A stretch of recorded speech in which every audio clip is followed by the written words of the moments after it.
You need to integrate emerging technologies before they even emerge. That's kind of the thing. I feel like developers like shiny things, and they're the first to pick up on new trends.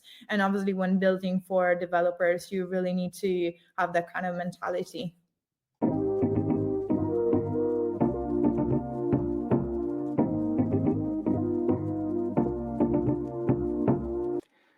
GM, welcome to what's going to be another great episode of DevNTell. So if you aren't familiar, DevNTell is a 30-minute podcast held every Friday, allowing founders, hackers, and anyone in between to come on the show and showcase their product. So today I'm really excited to welcome Veronica, who's the co-founder and CEO of Mkinf, standing for Make Inference. So Mkinf is a library of hosted agents to streamline development and deployment of your agentic systems. So if you stick around for today's episode, you'll see Veronica tell us her story behind how she co-founded the company, give us an overview of the platform, and how you can get started using it today. All right, let's get into it. But first, a word from our sponsor. Today's episode of DevNTell is brought to you by our friends at Arbitrum. Arbitrum is a technology suite designed to scale Ethereum.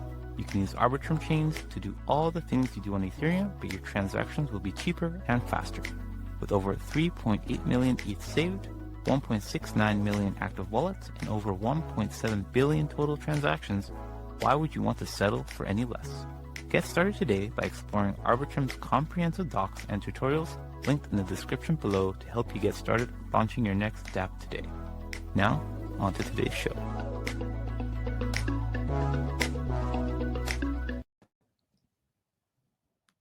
Hello. Welcome to the show, Veronica. Pleasure to have you. Hello, Narb. Thank you so much for inviting me on the podcast. I'm super excited for this. Yeah. My pleasure. And really excited for today's topic. We both know AI is all the craze, and anything that helps us develop our agentic systems easier is godsend, so to speak. But before we kind of get into all the great stuff you have in store for us, perhaps would you like to give a brief introduction about yourself? Yeah, of course. Veronica from Italy, currently in the UK. I co-founded Mkinf, so kind of like a vertical cloud for AI agent development and deployment. I'm the CEO, but have a background in a more technical space as well. So data science. I've worked in startups as a data scientist before, and then really passionate about startups, so decided to build my own.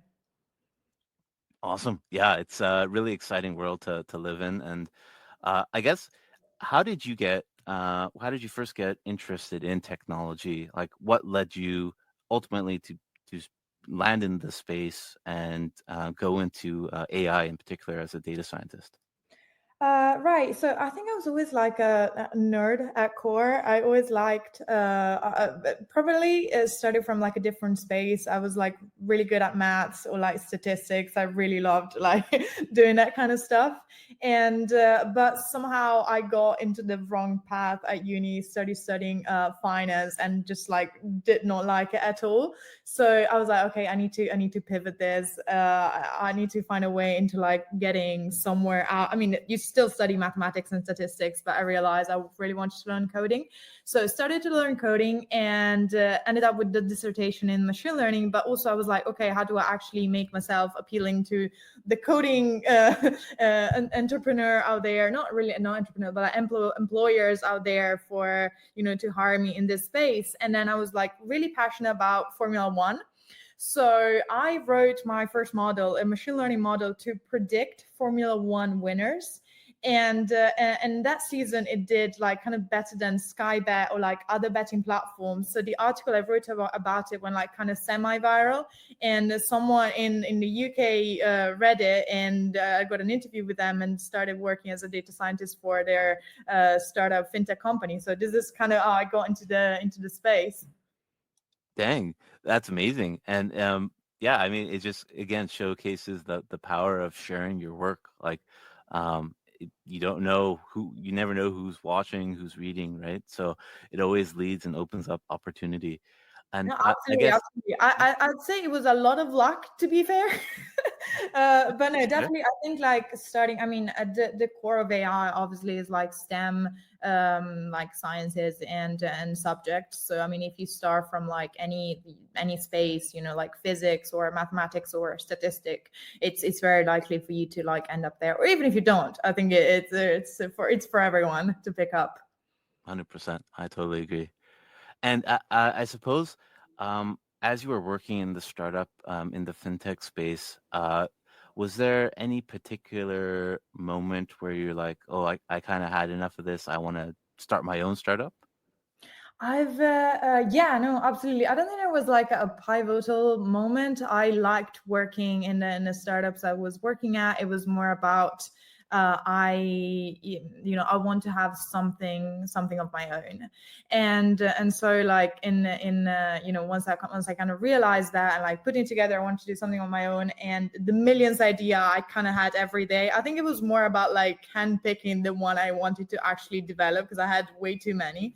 And But then I met my now co-founder Jonathan. He also is a hardcore nerd, one of the very first, like crypto investors and miners. And fun fact, like he had like a lot of GPUs that he was like mining on, like Ethereum, but then he couldn't, like it wasn't profitable anymore to mine crypto. So we kind of just used them for our first MVP actually. So this is where it sparked. Right on, right on. Yeah, yeah. I mean, got to put those GPUs to use, Yeah. especially now that they're so hard to get. uh, and I guess what kind of inspired you to land on what Mkinf is today? Like, what's the reason you went down this agentic development? Yeah, you said something that's kind of spot on. Like GPUs were like really hard to find, especially like last year, and this is kind of how we started. So we saw that it was really hard to find GPUs on like AWS or GCP, but there were like so many. I mean, so much money being poured into the data center space. So we were like, where is all this money going if you can't find GPUs?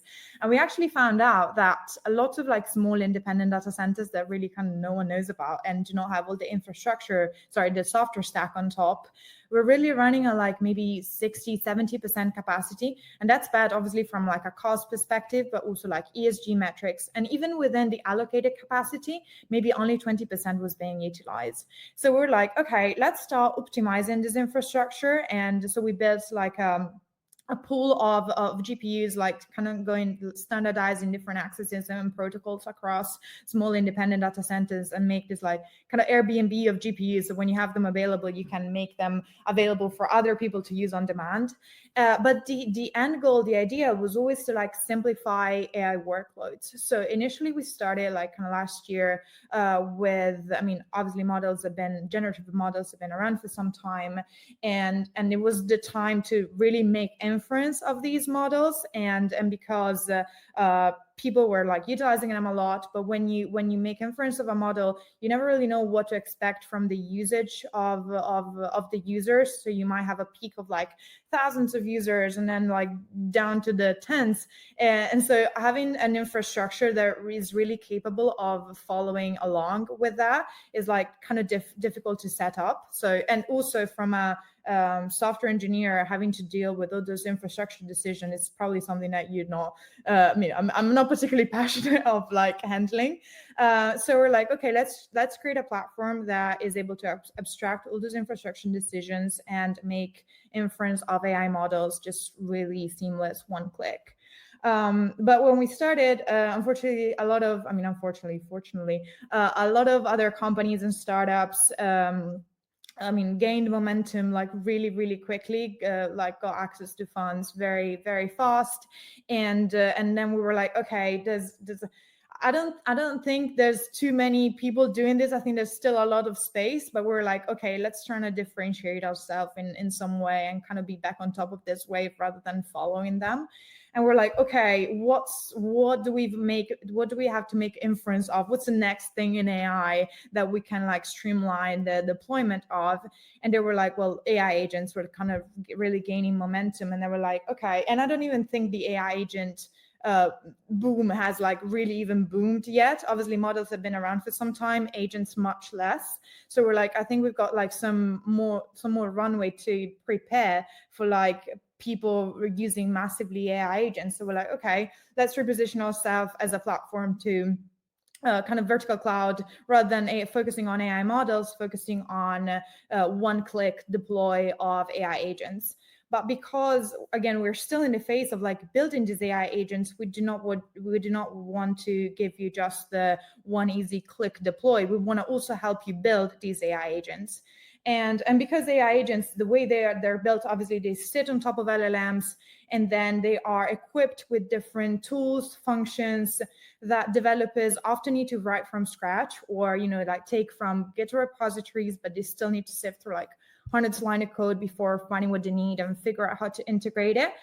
So we're like, okay, everything in coding eventually like consolidates into libraries and like more modular pieces. So let's turn this like monolithic code base into like more modular pieces and package up those GitHub repositories into like one line integration and host them. So like if you're looking, for example, of you're writing your agentic system and you need a function, or you need to write something that is able to extract data from a website, it doesn't make sense for you now to build one from scratch. There are literally companies that are building vertical scrapers that only do that, and you're never going to have something that optimizes like someone that does that every day. So what you can do, you can go on the Mkinf library, search for your use cases, so like a scraper in this case.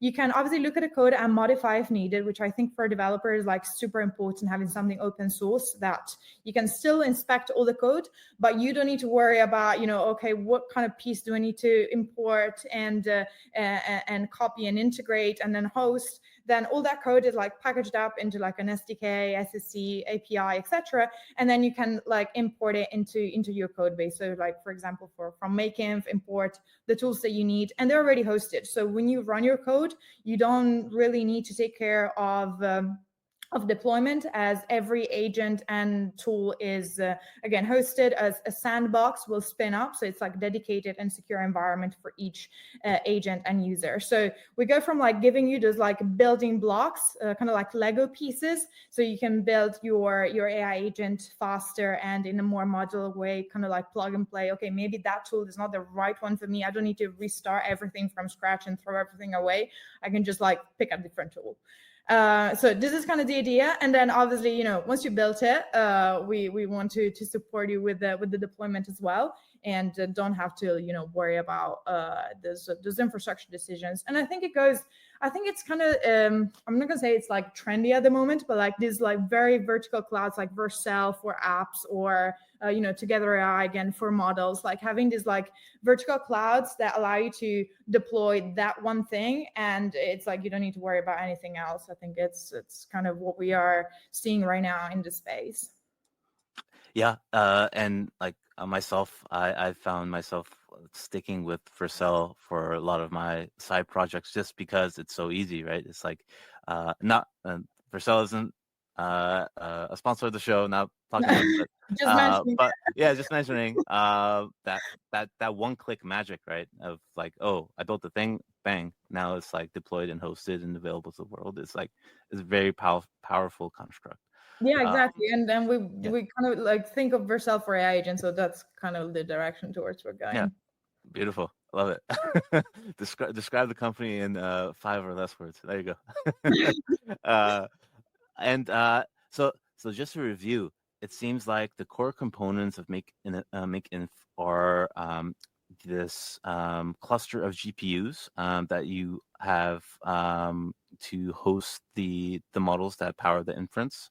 And then you have this library of AI agents, either crafted by your company or people in the open source community. And then they come together to make this marketplace essentially of AI agents that people can plug and play into their agentic workflows.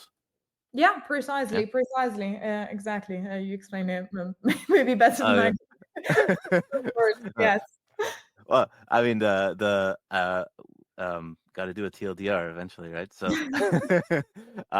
but yeah, I mean, it sounds like a very interesting kind of pivot from a lot of people who are still doing the infrastructure side of all this, hosting these models and whatnot. I guess this is a good segue if you want to start sharing your screen to kind of walk through the platform itself. But this marketplace, these agents, are they fully open source? Can people also upload closed source versions of their? This is actually a good question. So right now, because we don't want to, we just launched a product like 2 months ago, so we don't really want to overwhelm the users and the platform with like a million tools and agents. So it's still like kind of curated library by us, like covering main use cases like browsers, scrapers, or integration with the different platforms like Slack, Notion, or Supabase, for example. And these are all open source. As we grow, obviously, we've already started taking contributions from the community that want to host their agents, and they can either do that obviously privately or publicly in the library, and then they can kind of decide whether they want to obviously show the code or not. And in that case, obviously by our developers in the community maintaining the agent and maintaining the tools, we have in place, a little spoiler, we have in place obviously a remuneration program. Obviously, if you maintain the agent and everything, you get a chunk of the hosting and everything. Yeah, I was going to ask if there's any monetization opportunities. So it seems like as long as your agent is maintained, kept up to date, then you get a piece of the pie. Yeah, of course. No, awesome. And I think it's obviously I'm saying there's no money in the open source, but obviously by putting together the hosting and then everyone contributing, we want to kind of give them a piece of the pie that we're building. Awesome, love to hear it. And just curious, your co-founder being or having a background in crypto, have you decided at all if there's going to be any sort of token around the platform? Maybe this is a roadmap thing or alpha thing. You don't have to say. But it's to be. We'll see. We'll have to discuss it in the roadmap. There's obviously a lot of stuff to do, and obviously people, I feel understanding that this is a cool space to be in, and obviously with, for example, MCP registries out there, MCP being a model context protocol, a new protocol for building AI agents, and right now there are a lot of servers out there that are being kind of collected, as you were saying, registries or marketplaces, but you still need to download these servers and host them. And obviously the next natural step for these registries would be to host these servers. And I mean, we're already there, but to really stay ahead of the curve, you need to integrate emerging technologies before they even emerge. That's kind of the thing. I feel like developers like shiny things, and they're the first to pick up on new trends. And obviously when building for developers, you really need to have that kind of mentality. Yeah, I 100% agree. Well said. And I'm really curious to kind of see what the platform is all about. Of course. I'll share my screen. Let me present. And for those of you watching on the live stream, if you have any questions for Veronica, please post them and we will get those answered for you.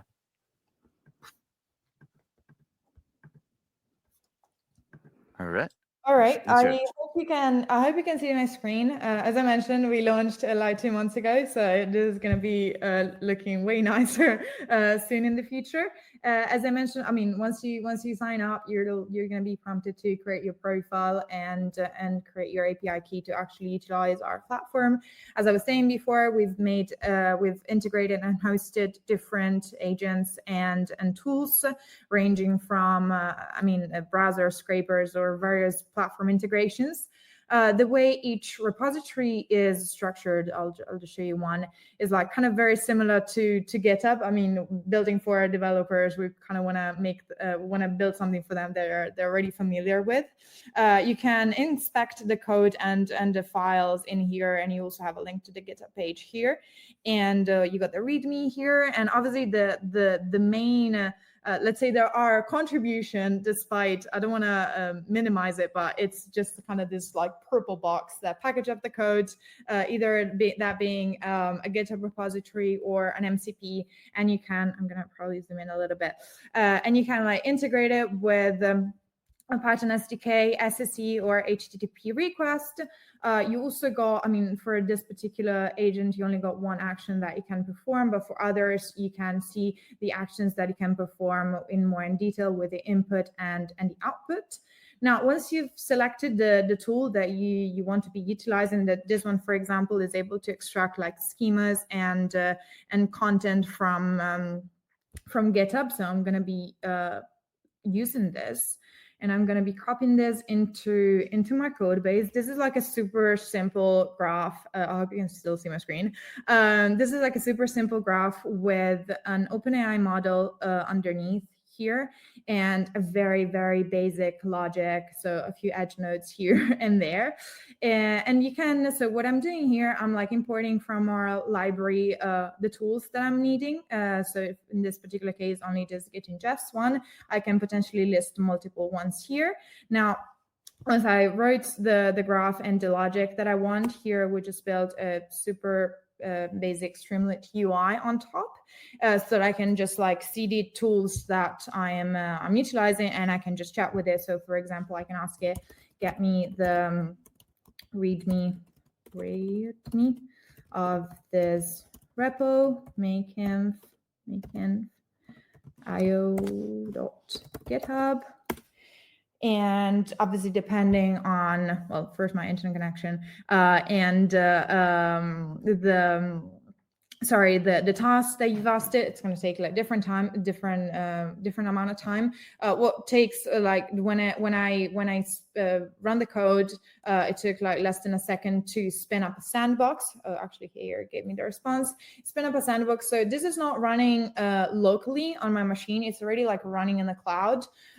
So spin up a sandbox. It's a dedicated environment for each tool. So if I had multiple tools, it would be like multiple sandboxes and just dedicated for me. Now, we also made an integration with Cursor for all the vibe coders out there. I'm going to show you. So yeah. So basically what you do, you just, actually there's a new way now to import a new MCP server on Cursor, but the previous way you can just like list multiple in a JSON file, the SSE that you can find here.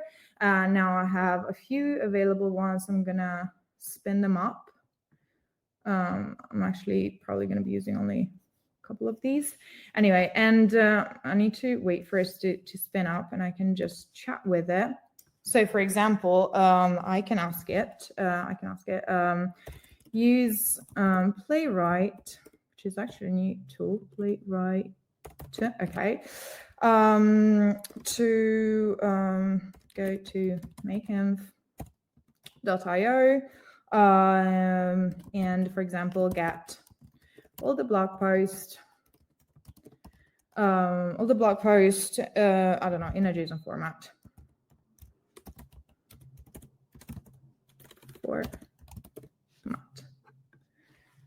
Hopefully the demo gods are with me. Now here it's understanding, I mean, I've actually already prompted it to use a Playwright, but it's calling the MCP tool, and it's understanding which tool here on Playwright. We got 25 available tools, so it's understanding which tools actually, which action to perform. It's navigating in the website, understanding what it needs to extract, go on the section of the blog post, getting a browser snapshot, and now obviously change a couple of things. I've identified a section, thoughts on AI. So here, did I not say JSON format? Okay, I don't know. Would you like to include a JSON? Okay, I would like. Would you like to do JSON? I would like the JSON to include title, subtitle, and date, for example. Anyway, this went way better before when I did it. Sorry about that, but yes, now it's given JSON with the article, the recent article that we wrote. Definitely should upload a lot more since the date January. Yeah, so this is what I got. So it was able to navigate to the website, get the content that I wanted, and give me a response. This is again mainly using this is using cursor and so you're just able to chat with it. Obviously the real power comes from like putting more of these together and making them communicate with each other and creating like again a cool graph system for integrating multiple systems and endpoints. Now, maybe a cool one I wanted to show you so that you can actually see how to get started with Mkinf. I can just say use Playwright. I clearly have a difficulty writing Playwright. Use Playwright to go to Mkinf.io. Then I say in the nav bar, click on the docs and extract the first step to get started. Okay, let's see what it gets me. CalMCP tool, browser navigate. Again, this is all hosted as well. Like the real power is that it's production ready tools and agents that we are making available for people to use. Now it's utilizing a few. I think it went into a loop that. Okay, the first step to get started, create a Mkinf account. You go on the Mkinf, so hub.mkinf.io, so sign up, and obviously during the beta period, all accounts receive unlimited free credits. So yeah, this is how to get started. I hope I'm still there. Yeah. Okay. And that's great because this was one of the questions I was going to ask. So you got AI to do it for you. There you go. That's good. Glad it worked. No, I'm kidding. Yes. Yeah. No, you'd be surprised how many people have issues with demos. So yours went great. So Glad. yeah. And so firstly, that's really, really cool. And I wanted to highlight, like, it took about, I think it was 3 or 4 lines of code for you to import the library, pull in the model, and then basically plug it into the rest of your existing workflow. And I think that's a really powerful construct, just because there's like so many different AI frameworks out there, and you guys are doing a great job in just making it really stupid simple for people to plug and play with any model that's in the marketplace there. Yeah, absolutely. And what I want to be absolutely clear about is that, you mentioned so many frameworks out there, like LangChain, AI, small agents, etc. And we want to be obviously to start with as open as possible. Like you can utilize whatever framework you want onto our platform, whether that being again LangChain, AI, etc. So yeah. And can you speak a little bit about how someone would basically bring in their AI agent into the marketplace? Is there an importing process, or do they just fork a starter template? Yeah, of course. So right now onto our platform, you can there's a section for like new repository, and you can add it there. We're working on a UI that's going to be like ready, available very soon. But we are also like super active on our Slack and Discord communities. So if you have any, like, you can just chat with us. And I mean, even if there's no UI yet for like putting stuff into production, you can still put stuff into production through us, and we'll still update you on the monitoring of the utilization and everything. But the UI is coming really soon. Yeah. Excellent. Great to hear. And obviously, you're very gung-ho on AI agents, as am I. And we basically will see them evolve over the next few years. And just want to get your perspective of like how you see these AI agents evolving and how they're going to be part of people's day-to-day, whether they realize it or not. Just Yeah, curious to no, hear your thoughts. absolutely. I think the this like tool integration is definitely going to be like the norm. They'll take actions, run code, query APIs, and in terms of like, I think like there's like a difference to draw here between like AI agents and models. Obviously, with like models, they're like super generalist. They need lots of resources to be trained. So I feel there's still gonna be like in the hands of like companies that have those resources to like train massively and make really good models.